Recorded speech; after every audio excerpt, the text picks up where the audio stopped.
രണ്ടാം പിണറായി സർക്കാരിന്റെ 4ാം വാർഷികാഘോഷങ്ങൾക്ക് നാളെ തുടക്കമാകും. രാവിലെ കാസർഗോഡ് ജില്ലയിലെ കാലിക്കടവ് മൈതാനത്ത് മുഖ്യമന്ത്രി ഉദ്ഘാടനം ചെയ്യും. ആഘോഷ പരിപാടിയുടെ ഭാഗമായി എല്ലാ ജില്ലയിലും മുഖ്യമന്ത്രി പങ്കെടുക്കുന്ന യോഗങ്ങൾ നടക്കും. ഇടത് സർക്കാരിന്റെ 4ാം വാർഷികാഘോഷത്തിന് പകിട്ട് കുറയാത്ത രീതിയിലാണ് തയ്യാറെടുപ്പുകൾ.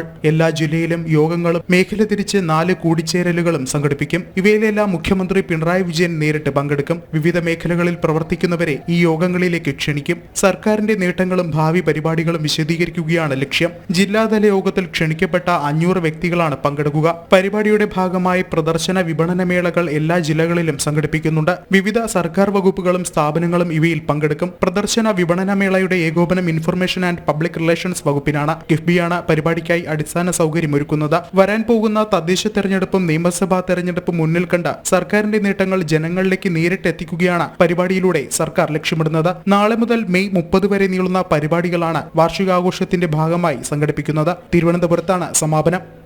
ജനം, കണ്ണൂർ.